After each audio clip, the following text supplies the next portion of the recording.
In the summer of 2015, Donald Trump began his presidential campaign by appealing to deep-seated racism against Latinos and immigrants. When a woman was allegedly shot by an undocumented man in San Francisco a few months after Trump began his campaign, Trump and other Republicans began using the tragic incident to paint millions of hardworking immigrant and Latino families as criminals. In a coordinated campaign in 24 states, including Wisconsin, anti-immigrant Republicans introduced so-called anti-sanctuary city bills in state legislatures, aiming to force more police collaboration in deportations. Wisconsin's anti-sanctuary bill, AB 450, was introduced by Republican Representative John Spiros and Jesse Kramer and Senators Leah Vukmir, Dewey, Strobel, and Jim Ott. The bill would have outlawed any policies that prevented public employees from inquiring about someone's immigration status and reporting people to Immigration and Customs Enforcement. The bill was an Arizona-style show-me-your-papers law and aimed to turn not only police, but also government employees, teachers, and courthouse clerks into an arm of the deportation machine. Republican legislatures introduced two other anti-immigrant bills. One of them would have impounded the cars of people stopped for driving without a license, disproportionately affecting Latinos, African Americans, and low-income people. Since 2007, undocumented immigrants have been barred from getting a driver's license in Wisconsin. A third bill aimed to block a program we were working for in Milwaukee to create local government-issued ID cards. We knew that the so-called anti-sanctuary bill was a grave threat. If passed, trust between police and community members would further erode, undermining public safety, promoting racial profiling, breaking up families, and undermining Wisconsin's economy. Pro-immigrant policies that we had won in police departments like Milwaukee and Whitewater would have been outlawed. In December, we learned with only 2-day notice that the anti-sanctuary bill was going to have a public hearing. We mobilized very quickly, contacted our members, and reached out to allies, and got ready to go to Madison. On January 20th, buses went up from Milwaukee and Waukesha, and we were joined by many others from Madison and throughout the state. Delegates met with Republicans to talk about the bills, including Joe Sanfilippo. Sanfilippo tried to pretend he was our friend, noting that he knew the important economic contributions of immigrant workers because he grew up on a farm and employed immigrants as a landscaping businessman. We've had migrant workers for years that had come up when we had the farm. I had a landscaping business, and I had many Hispanic individuals that worked for me as well. But he was still committed to these anti-immigrant bills. Many public officials spoke in support of our cause. But when politics comes up against good, sound, local public policy, I have to stop from remaining silent. Over 600 people that day registered as opposed to the bill, and many of us spoke. To call the police for fear they take me away from my family. Only one person spoke in favor, the bill's main sponsor, Representative John Spiros. We came back just a few days later for the hearings against the anti-ID card bill. By this time, it was clear that the Republicans had dropped the bill impounding people's cars. However, it became apparent quickly that the anti-ID card legislation and the anti-sanctuary bill were on a fast track to be signed into law, despite the outpouring of opposition organized in a very short time. We knew that nothing short of a bold action, similar to what had been done in 2006 against the federal Sensenbrenner bill, could stop this process from becoming state law. Walker, escucha, estamos en la lucha. In the past, our movement had used the general strike, a community-wide labor stoppage, business closure, parent and student school walkout, consumer boycott, and mass protest to challenge anti-immigrant measures. We called this action A Day Without Latinos and Immigrants. Voces has organized some of the largest mobilizations in the country, and prior to this year, we had led a true general strike 3 times. twice in 2006 to defeat the Sensenbrenner bill, once on May 2007 to support immigration reform legislation, we decided that nothing short of a similar action could stop the anti-immigrant bills. Taking up the recommendations of the Voces Board for a Day Without Latinos and Immigrants on February 18th, members at our chapter meetings in Madison and Milwaukee the next week unanimously decided to move forward with the strike.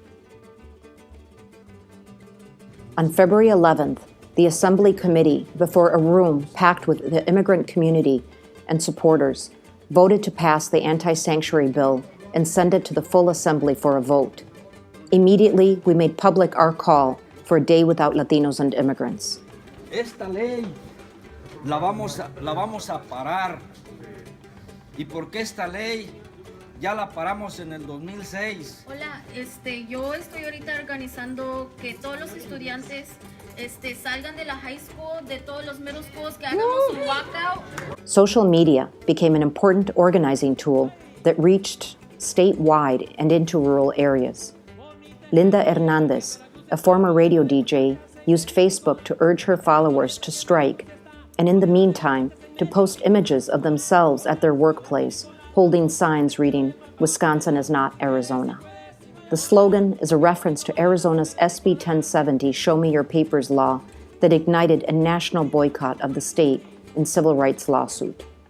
Hundreds of people posted pictures from their workplaces of themselves and their coworkers holding the signs.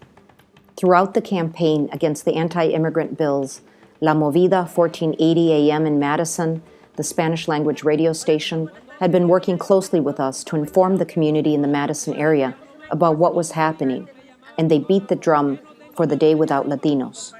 Voces de la Frontera, es bien importante su participación. We also collaborated with the La Grande and La Caliente radio stations in Milwaukee and Madison's La Comunidad newspaper.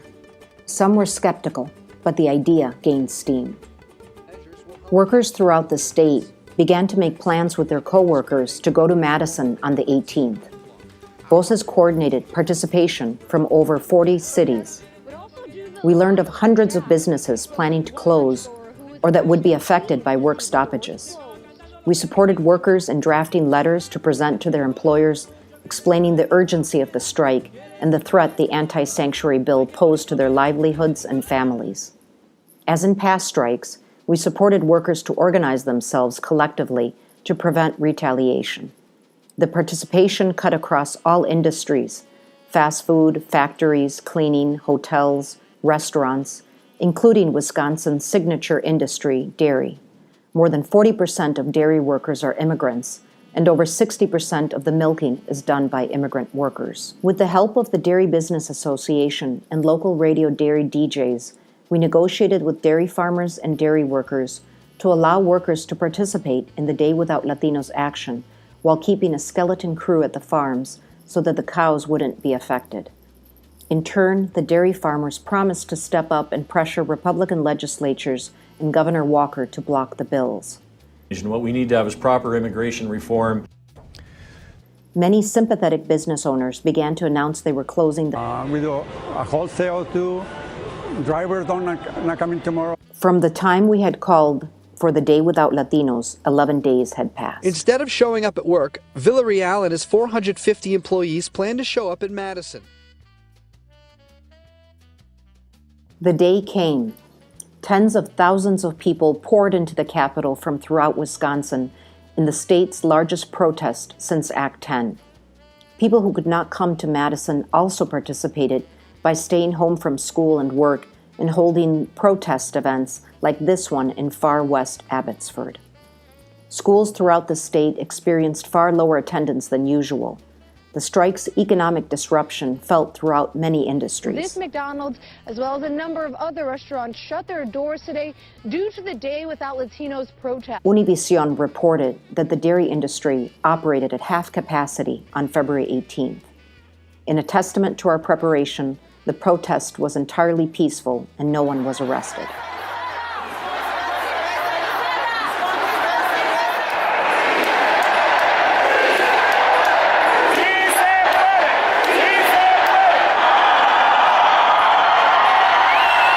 The impact was immediate. The next day, Governor Walker and Senate Majority Leader Scott Fitzgerald both said the anti-sanctuary bill was not a priority. We had momentum, but we knew we hadn't won until the Senate adjourned without passing the bill. We held simultaneous actions and press conferences in 6 cities with the largest Latino populations in the state. We presented Scott Walker with a petition signed by 15,000 people urging him to veto both bills. On March 16th, the anti-sanctuary bill was defeated when the Senate adjourned for the year without taking it up. Unfortunately, Walker signed the local ID card bill on April 28th. Our priority was to defeat the anti-sanctuary bill. In the event that the local ID bill was signed, we planned to work with city government officials to pass city-issued local ID cards. The Day Without Latinos sent shockwaves throughout the country and even internationally, and demonstrated the positive contributions that immigrants make to our state and our country, and affirmed the dignity of working people in the face of racist and exploitative attacks. We want to thank everyone who made this historic day possible. We know that we have to continue to build the organization and strengthen our alliances with other working people and oppressed groups. We could not do this without grassroots contributions, local leadership, and the support of our allies. Thank you for making A Day Without Latinos and Immigrants a reality.